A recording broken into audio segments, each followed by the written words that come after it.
আপনারা দেখছেন WB24 news, দিনে রাতে জনতার স্বার্থে।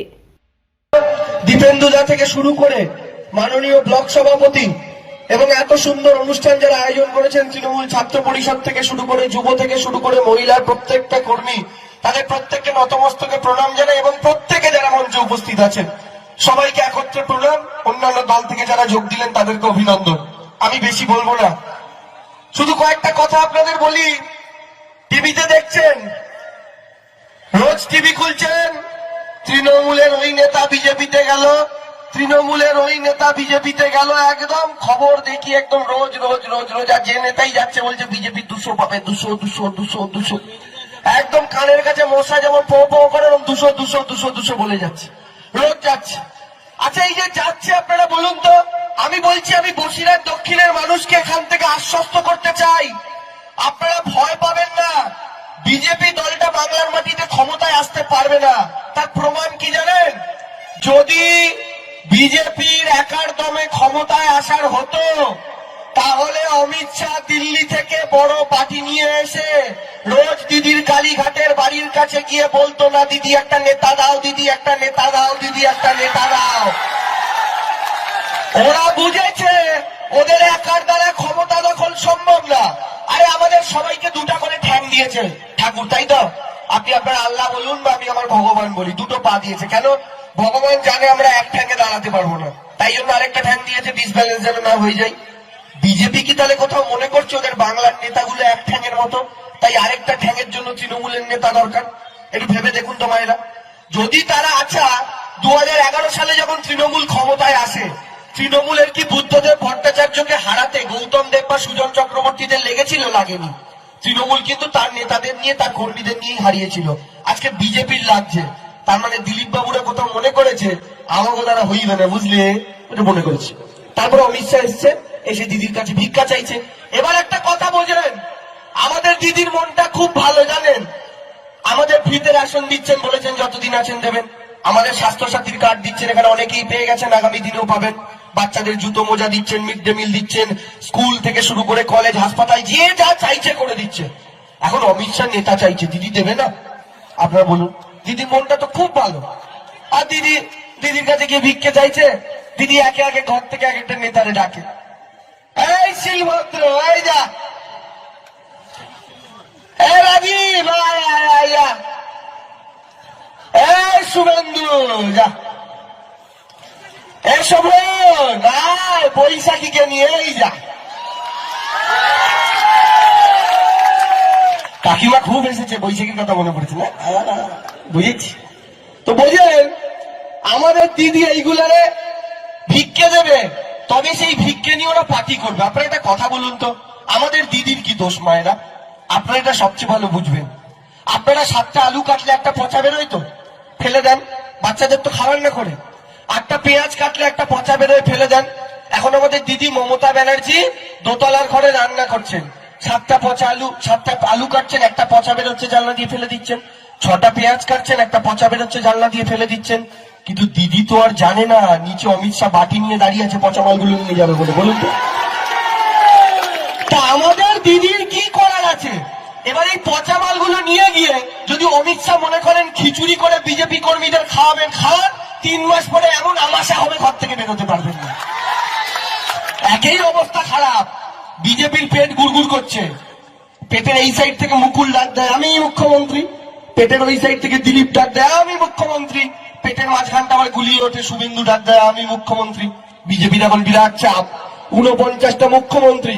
আর বিজেপির তো দারুণ ব্যাপার, রাস্তা দিয়ে অমিত শাহ হেঁটে যায়, যাকেই একটু দেখতে সুন্দর লাগে, এই আয় থেকে মুখ্যমন্ত্রী করবো, এ ন্যাপলা আয় না রে মুখ্যমন্ত্রী করবো, এ পটলা আয় মুখ্যমন্ত্রী করবো, এ পুচকি আয় মুখ্যমন্ত্রী করবো।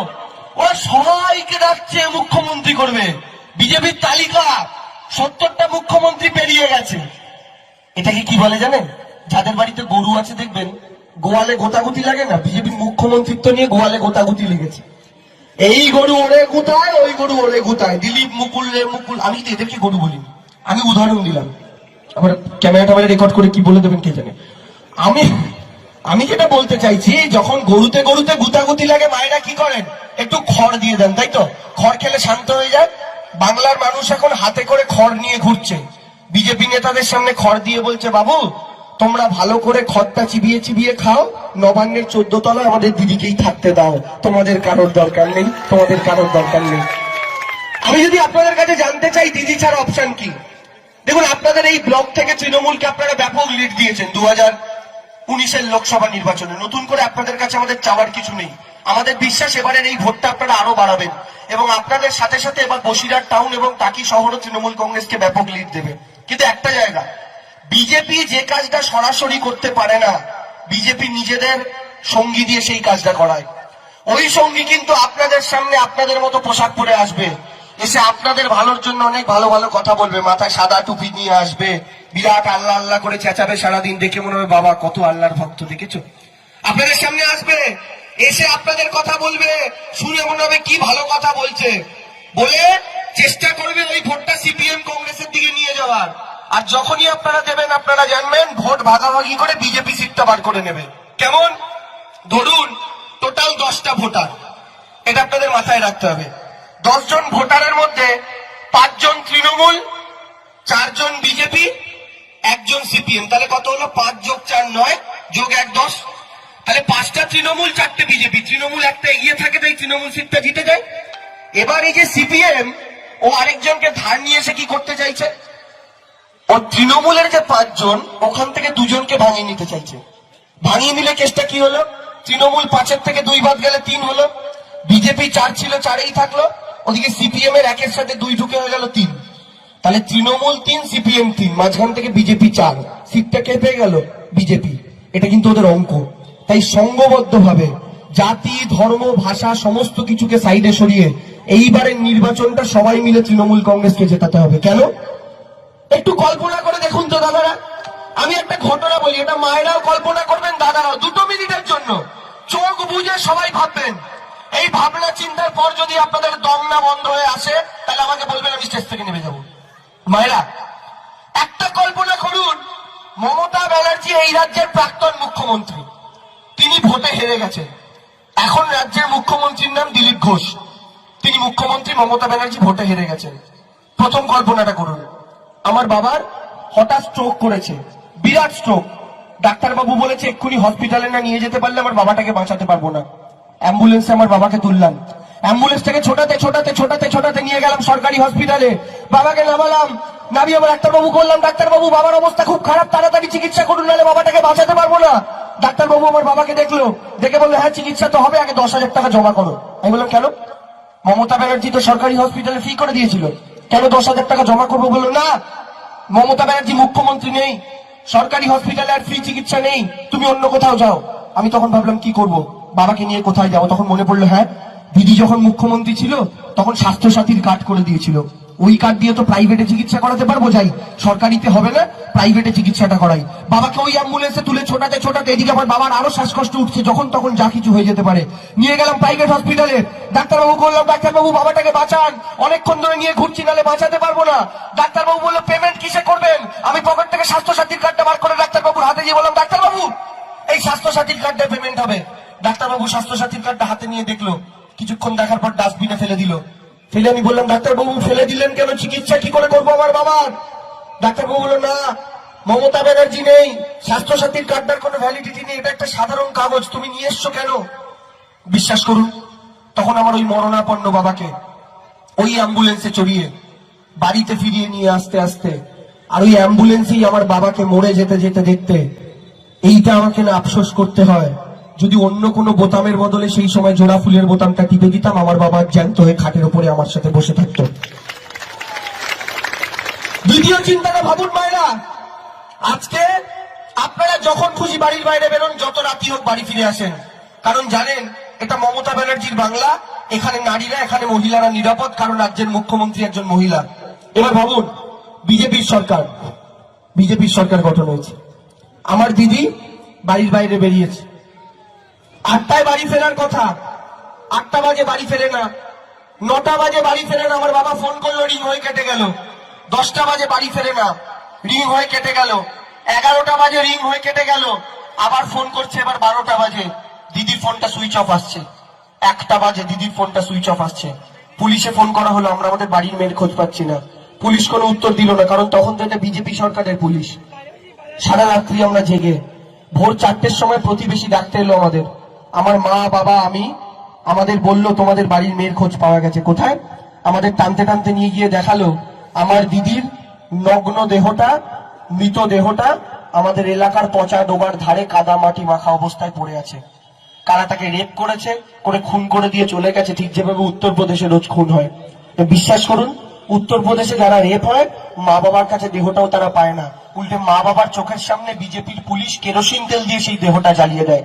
সেই দিন আমার দিদির ওই দেহটা আমার মা বাবার আমার সামনে যখন দেখবো জানলার ওপার দিয়ে মাঠের ওপরে, আমার সেই দিদির দেহটা, যে দিদি আমাকে ছোটবেলায় খাইয়ে দিয়েছে, মা সামনে না থাকলে স্কুলে যাওয়ার ড্রেস পরিয়ে দিয়েছে, স্নান করিয়ে দিয়েছে, সেই দিদির নিথর দেহটা যখন লেলিহান শিখায় পুলিশ কেরোসিন তেল দিয়ে জ্বালিয়ে দেবে, জানলা দিয়ে দিদির ওই দেহটা জ্বলতে দেখতে দেখতে এটা নামে আফসোস করতে হয়, যদি অন্য কোনো বোতামের বদলে জোড়া ফুলের বোতামটা টিপে দিতাম, আমার দিদি রাত্রি 9টায় বাড়ি ফিরে আসতো, এক টেবিলে বসে আমরা রাত্রিবেলা খেতাম, আমার দিদি তার জীবনটা বেঁচে দিত।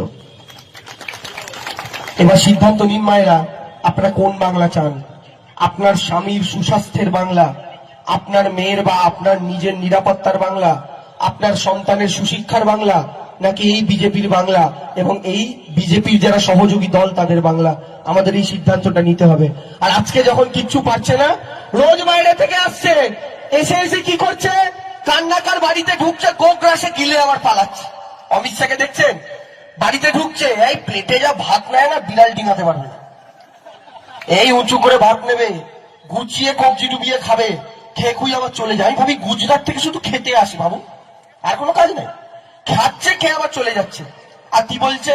আমি দলিত মায়ের বাড়ি খাবো, আমি মুসলিম ভাইয়ের বাড়ি খাবো, আমি এর বাড়ি খাবো। কিন্তু কি দেখা যাচ্ছে জানেন? অমিত শাহের জন্য এই রান্না করছে, প্লেটে বাড়তে যাবে, অমিত শাহ সিকিউরিটি বলছে কি করছো, বাড়ছো কেন? বলে কেন, অমিত শাহজি খাবে বললেন, আমরা রান্না করলাম। বলে না, বলে পেছন থেকে কৌটো বার করে বলে এই দেখুন, এটা হচ্ছে হোটেলের খাবার, এটা দেবো, এইটা ওরা খাবে, আপনি চ্যানেলকে, টিভি চ্যানেলগুলোকে বলবেন আপনার রান্নাটাই খেয়েছে। বলে অমিত শাহের ওই খাবারটা দেয়, ওই খাবারটা ওরা খায়, খেয়ে চলে যায়। এখন থেকেই চিটিংবাজি রোজ আসছে। দেখুন মদনদা যেটা বললেন, একটা 5 ফুট 2 ইঞ্চি 49 কিলোর মহিলাকে হারাতে ডেলি এদেরকে আসা যাওয়া করতে হচ্ছে। আমি এই কারণেই বলছি, বাইরে থেকে বর্গি আসে নিয়ম করে প্রতি মাসে, আমিও আছি তুমিও রবে বন্ধু, এবার খেলা হবে। আর এই খেলা এবার আমরা জিতবো, এই খেলা এবার বাংলা জিতবে। আর রোজ পার্টি ভাঙাচ্ছ, আমি বলি তৃণমূলের ভাঙিয়ে নেতা নয়কো সহজ ভোটে জেতা, দিদির ছবি সরবে যাবে বন্ধু, সেদিন খেলা হবে। আজকে শুভেন্দু বাবু থেকে শুরু করে রাজীব বাবু দিদির দলের ছত্রছায়া থেকে যেই বেরিয়ে গেছেন, তাদের আর কোনো গুরুত্ব নেই, মানুষ ভিড় করছে না। কি জেপি নাড্ডা গিয়ে ধমক দিয়েছে জানেন বিজেপি নেতাগুলোরে, বলছে আমার সবাই ভিড় নেই কেন? ওরা বলছে ডাকি তো, পাবলিক আসে না, কি করবো বলুন? পরিবর্তন যাত্রা করছে, লোক নাই, দেখি পাশ দিয়ে টেম্পু চলে যাচ্ছে, বাইক চলে যাচ্ছে, লোক নাই, কেউ ফিরেও তাকাচ্ছে না কোন নেতাটা উপরে দাঁড়িয়ে রয়েছে। এটা বিজেপি নেতাদের অবস্থা হচ্ছে। তাই মায়েরা, পরের একটা মিটিং আছে, যেতে হবে, আপনারা অনেকক্ষণ ধরে বসে আছেন, সবাই সংঘবদ্ধ থাকুন, লড়ুন। হ্যাঁ, খেলা হবে, স্লোগানটা তো হবেই, সবাই মিলে একসাথে খেলা হবে, স্লোগানটা দিতে হবে। মা কাকিমার আপনাদের থেকেও চাই, একটু জোরে হবে তো, জোরে হবে, ওদিক থেকেও চাই, কিন্তু দাঁড়ানা যারা পকেটে হাত ঢুকিয়ে দাঁড়িয়ে আছে ওদিক থেকেও চাই। আরে বাইরে থেকে পড়গি আছে নিয়ম করে প্রতি মাসে, আমিও আছি তুমিও রবে বন্ধু, এবার খেলা হবে। তৃণমূলের ভাঙিয়ে এলে তার নয়কো সহজ ভোটের জেতা, দিদির ছবি সরবে যাবে বন্ধু, সেদিন খেলা হবে। এখন না, এই একতালে একতালে হচ্ছে, হাততালি দিতে দিতে একতালে হবে, ঠিক আছে? এখন না, জীবনটা আমার হচ্ছে যখন ইঞ্জিনিয়ার, যুদ্ধ সে বঞ্চিতেই লবে বন্ধু, এবার খেলা হবে। বুড়ি মায়ের স্বাস্থ্য সাথী ফুলিয়ে বলে বুকের ছাতি, অপারেশন দিতেই হবে, খেলা খেলা খেলা হবে, খেলা খেলা খেলা হবে। এই মুকুল সব্যসাচী বিজেপি আজ আস্তরাচি, দিলীপ কিসের কাঁদবে তবে বন্ধু, এবার খেলা হবে। রাস্তা আলো স্বাস্থ্য জল ফিক্সি আছে, ভোটের ফল বিধির বিধান দিদি রবে বন্ধু, এবার খেলা হবে বন্ধু, এবার খেলা হবে, বুঝে বুঝে খেলা হবে, এই ঘরে ঘরে খেলা হবে, এই রান্নাঘরে খেলা হবে।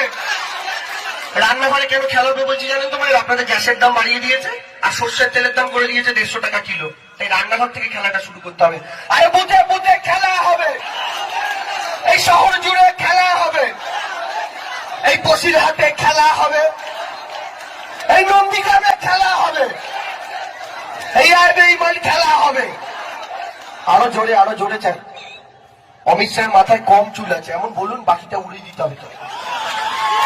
আরে আইবেইমান খেলা হবে, এই আইগদ্দার খেলা হবে, এই আইবেইমান খেলা হবে, এই আই শুভেন্দু খেলবো আয়, এই মাটিতে খেলবি আয়, আই শুভেন্দু খেলবি আয়, এই আইরাজিম খেলবি আয়, এই আইগদ্দার খেলবি আয়, এই আইবেইমান খেলবি আয়।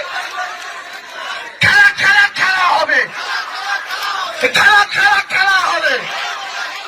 খেলুন ভালো করে। আশেপাশে যত মুদির দোকানদার কাকু আছে সবাই বলুন, কাকা একটু সবুজ আবির বেশি করে তুলে রাখো, 3 মাস পরে মার্কেটে শর্ট পড়বে, পাওয়া যাবে না। আমাদের খেলা ওদের 11 জন প্লেয়ারের বিরুদ্ধে, ওদের উইকেট, ওদের ব্যাট, ওদের বল, ওদের আম্পায়ার, দর্শক আপনারা থাকবেন। ওদের 11 জন প্লেয়ারের বিরুদ্ধে আমাদের একটাই প্লেয়ার ময়দানে থাকবে, সে বুট পরে না, হাওয়াই চপ্পল পরে। তাই বলছি বন্ধু, খেলা হবে, খেলা আমরা খেলে নেব। ভালো থাকবেন। পরের মিটিং আছে।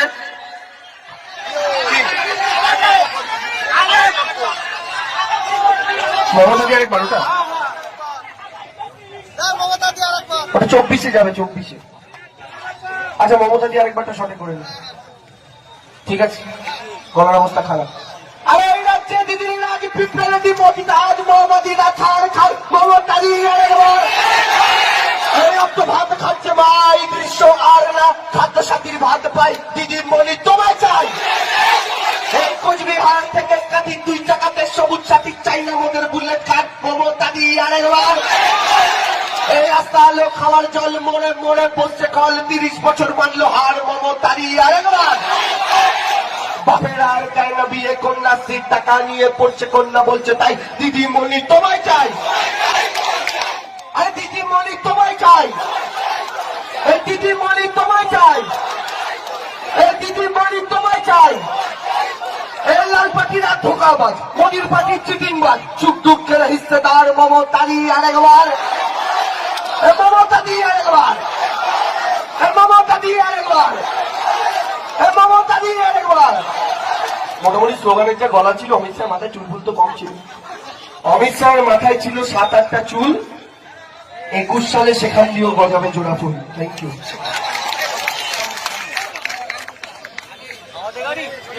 আমাদের খবর যদি আপনাদের ভালো লেগে থাকে তাহলে এখনই আমাদের চ্যানেলটি সাবস্ক্রাইব করুন এবং নোটিফিকেশন পেতে বেল আইকনটি প্রেস করুন।